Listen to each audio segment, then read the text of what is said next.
An entire world is ready for you to start your career teaching the path to wellness. Mastering the science of mindfulness. And the art of coaching. To help clients achieve mental, emotional, and physical betterment of life. Through movement, nutrition, recovery, and regeneration. Because impacting one person impacts a family. Impacting a family impacts a community. And impacting a community impacts the world. Become an NASM certified wellness coach. You're listening to the NASM-CPT Podcast with Rick Richey, the official podcast of the National Academy of Sports Medicine.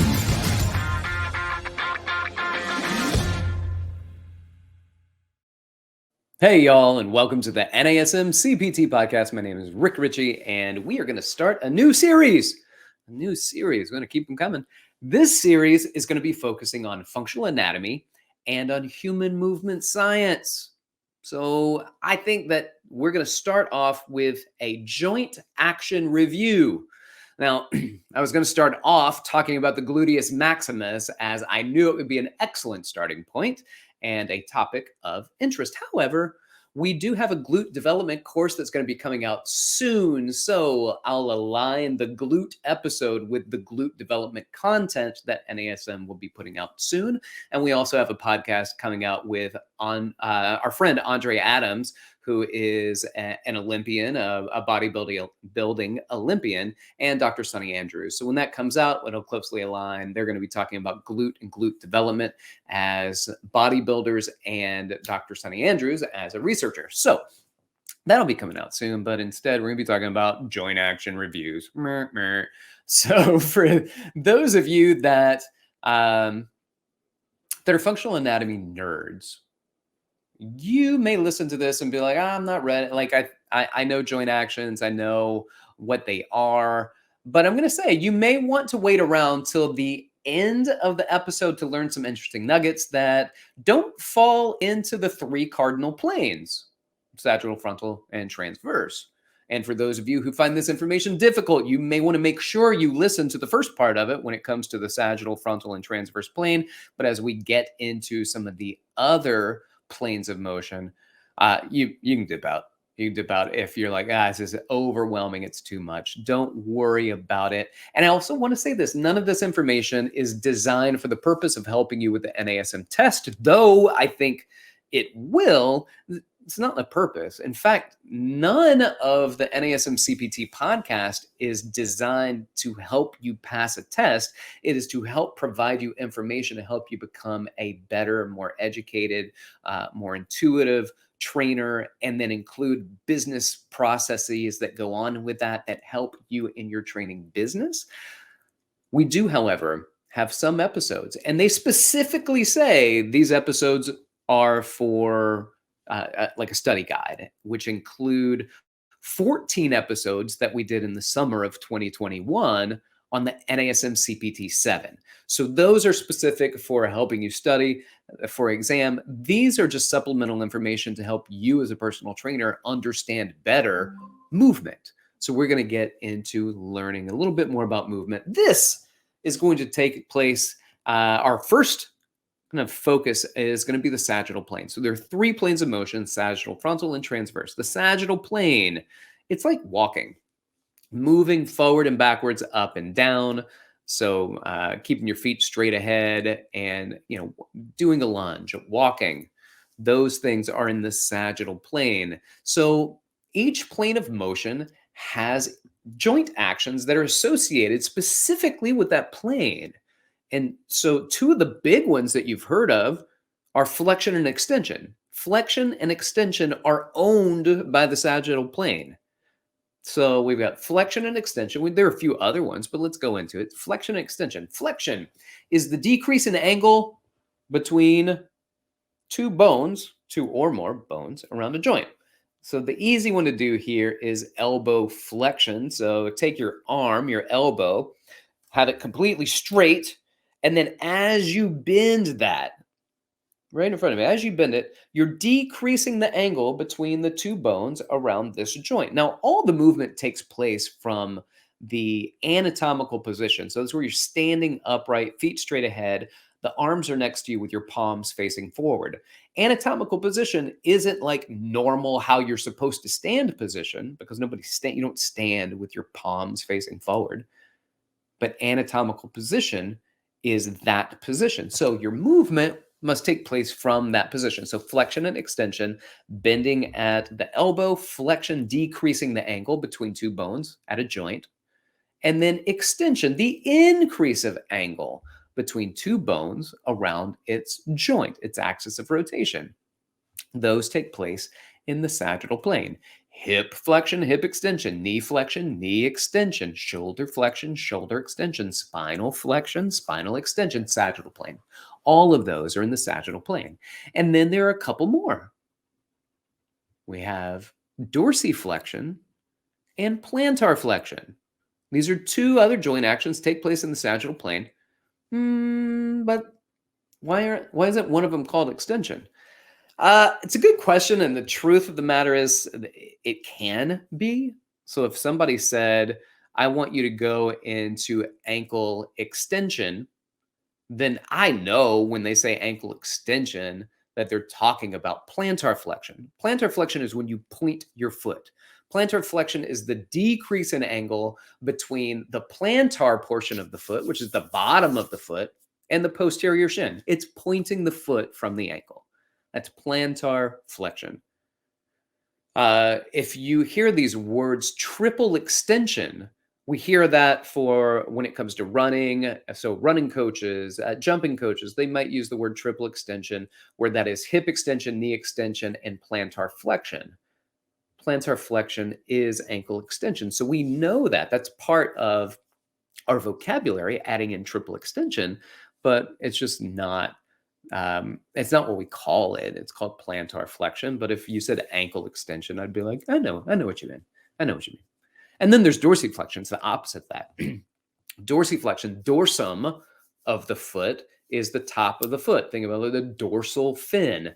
It's on the top portion of the dolphin, right? So the dorsum of the foot is this top portion of the foot, and it is flexion. It is the decrease in angle between the dorsum of the foot and the anterior shin. It's when you pull your foot up towards your head in a calf stretch. That is dorsiflexion. A lot of times we're limited in dorsiflexion. We don't have enough dorsiflexion, and that can alter our squat mechanics and our movement from our feet up our body. And that limited dorsiflexion can cause us to have excessive forward lean. It can cause our feet to turn out. It can keep our knees from going towards our toes in our lunging and our squatting positions, and altering our biomechanics of our squat. So those are your sagittal plane ranges of motion: flexion, extension, plantar flexion, dorsiflexion. Let's get into the frontal plane. Frontal plane. Frontal plane is movement of your body or your limbs side to side. Super confusing. I know it. If it doesn't make sense, then you have to memorize it.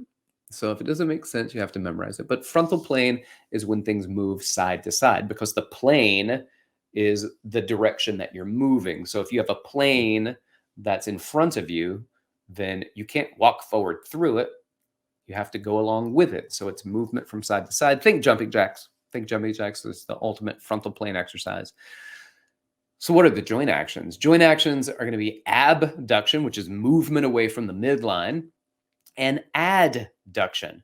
Abduction, taking away, movement away. When aliens take people away from cornfields, they are abducted. They are taken away. That's abducted. They're taken away. So the arms moving away from the midline are being abducted. And then the aliens are like, this person crazy. Let's put them back. And then they are added back to society, where they are further shunned through adduction. It's the movement of the arm or the limb back towards the midline of the body. In what plane? In the frontal plane. AB, abduction, and AD, adduction, take place in the frontal plane. They're frontal plane movements. We also have inversion and eversion. We go back to the ankle, and the ankle kind of has its own names for things because to be honest, a lot of times the ankle movement isn't a strict sagittal plane movement in dorsi and plantar flexion, not a strict frontal plane movement in inversion and eversion, but we will call it that without being strict. Inversion is when the feet turn in at the ankle and they face each other. The soles of the feet face each other. They are inverting. Eversion is when the feet turn away from each other in the frontal plane. It's when the soles of the feet turn away from the midline. So a lot of times in an inversion, you think of an inversion ankle sprain. It's when somebody rolls their ankle and their foot kind of goes in and they damage the outside, the lateral side of their ankle. Now, you don't see a lot of eversion ankle sprains because when you evert and get hurt, it's usually not your ankle. It's when your feet turn out, your knees go in, and the eversion issues become knee issues. So that's an association with that. So we've got inversion and eversion. Now let's move to the wrist, and we'll go frontal plane at the wrist. We have radial deviation and ulnar deviation. So that's this kind of movement right here where you take your hand, just put it out in front of you. And if you keep your wrist straight and you just let it drop to the side, sideways in the frontal plane, so the pinky side goes down towards the bone on the medial side of the arm. That's the ulna, is the medial side. So as the pinky drops sideways, not the pinky, but the wrist drops towards the pinky side, sideways. And I look at this and I'm like, well, it makes me think John Cena, dun, dun, dun, dun, you can't see me now, but it's only the wrist movement. So that is ulnar deviation, where the hand at the wrist drops laterally towards the pinky side. That is ulnar deviation. And it moves. It's got about 20 or 30 degrees, I think, of ulnar deviation.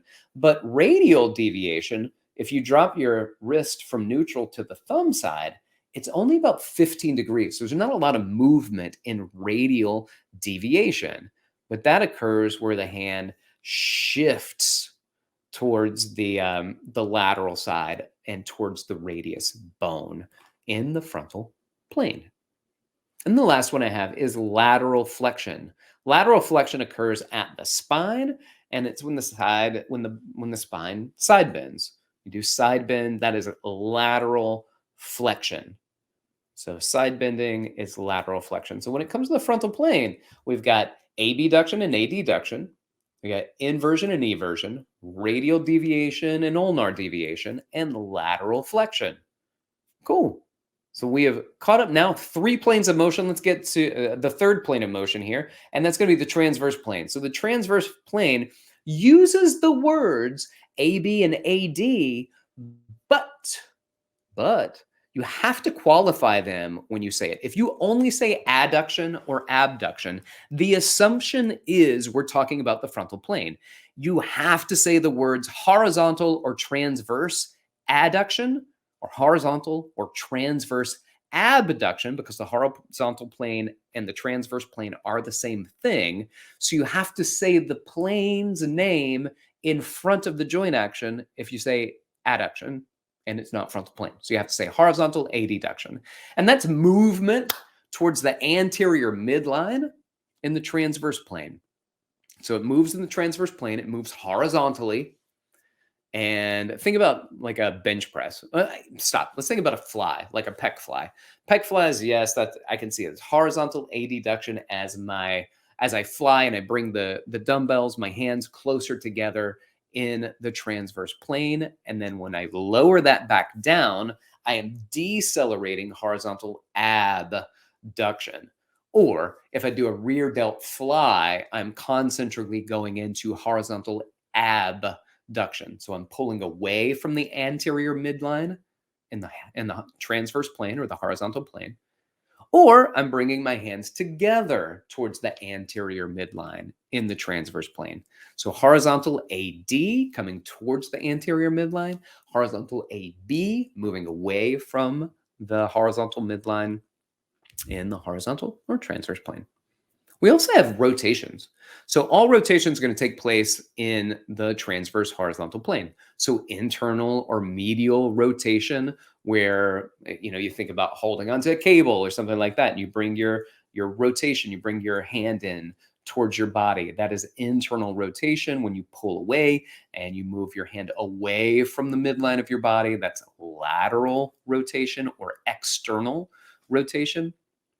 We use internal and external rotation a lot at NASM, and a lot of people use medial and lateral rotations. And I'm not sure why certain groups kind of lean and gear towards certain language that means the same thing, but we oftentimes will say internal and external at NASM, and you might read other people and they may never use the word internal and external. It may always internal, they'll use medial, or external, they'll use lateral. They're both correct. They're both correct. So understanding both of those. And then there is, you've heard of supination and pronation, but not at the ankle. This is radial ulnar supination and pronation. So radial ulnar joint. So you have a proximal and a distal radial ulnar joint, and they kind of the ulna is steady actually, and this is in the forearm. So if you hold your hand in front of you and your palm is facing you, you're in a supinated position. That's a radial ulnar supination. And then what happens is that when you turn your palm down, don't move anything except turn your palm away from you, so you see the back of your hand. That is radial ulnar pronation. Supination and pronation, that is a transverse plane movement. It's interesting because you've got two bones, the ulna, and then the radius is flipping over the ulna. The ulna is stable. The ulna is still. It doesn't move in this joint action. The only joint moving is the radius moving around the ulna, but that is a transverse plane movement, radial ulnar supination and pronation. And then rotation. So all rotations will be considered to be in the transverse plane. So rotation of the spine, internal and external rotation of the hip, of the shoulder, at the knee joint. All of these are going to be transverse plane movements because the transverse or horizontal plane owns rotation. So when you go through and you know that there are three planes of motion, and each of those planes of motion own joint actions. And again, the joint actions for your transverse plane are horizontal AB and adduction, internal and external rotation, radial and ulnar, pronation and supination, and rotations all take place in the transverse plane. And then this is the part where, like, for those of you who have been listening and like, this is already thick, then just, fingers in the ears, la, la, la, la, don't have to listen to this part. But for those of you who are like, I know all of this stuff, then you might find this interesting. And these are called joint motions in translation. And translations are sliding joints. So sliding joint is in translation. So all of your scapular movement, even though you can make an argument for protraction and retraction to be in the transverse plane, we just say that is a joint motion in translation because it's a sliding joint, and sliding joints, you have difficulty identifying what plane of motion it could be in. Specifically, let's look at the one that we most commonly talk about, scapular elevation and scapular depression. Scapula go up, scapula drop back down. Scapular up, elevation, scapula down, depression. When that goes up and down, what plane of motion is that? I don't. It's not sagittal because sagittal goes forward and backward, up and down. It's not frontal because frontal goes side to side. It's not horizontal because that is a rotational pattern that goes around the body. And then when you talk about protraction and retraction, you could argue, well, is it frontal plane because it's going side to side, but it also is moving around the rib cage, so it could be a little transverse. We'll call that, and you can make an argument for it. But we call them joint actions in translation. Those are translational movements, scapular elevation and depression, and then scapular protraction, kind of like the bad posture protraction, scapular retraction, pulling the shoulder blades together. Those would be translation, joint movements in translation. And then there are angular movements, joint actions in angular movements. And this is pretty interesting because then you get scapular internal rotation. I'm sorry, what was that? Scapular internal rotation? Yeah, it's scapular winging is probably how you know that. So scapular winging is an angular joint movement. So we would say joint actions in angular movements. So not necessarily sagittal, frontal, or transverse, but joint actions in angular movements. And scapular internal rotation, which could make an argument, transverse plane, is scapular winging. Scapular winging. Then we have scapular external rotation, which is the return from winging back into its position against the rib cage. That is scapular external rotation, where the medial border of the scapula go back down onto the rib cage. Internal rotation is scapular winging, where the medial border comes off of the rib cage. And then there are two more. There's scapular anterior tipping or tilting, and posterior tilting or tipping. And that's when the scapula lift up and tip. So the inferior angle of the scapula lifts off the rib cage.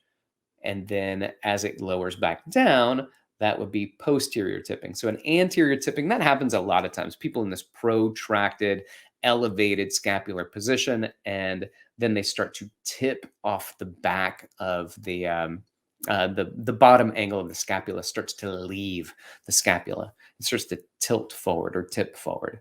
And when it returns back to the rib cage, that is a posterior tilting or a posterior tipping. Oh my goodness. You know, now that I've wrapped up everything and I think about everything I just said, I am wondering how scrambled brains are right now, having listened to what I just said. I know I said I was going to start a new series on anatomy, but maybe I shouldn't. Maybe was that too much? If it was, let me know. Let me know. You guys hit me up and say, hey, Rick, I stopped listening because I couldn't. It was too much. I wasn't ready for all that. It's a lot of information. Maybe do it, maybe go through it, but not do so much at once, slow down, any of those things that I need to know.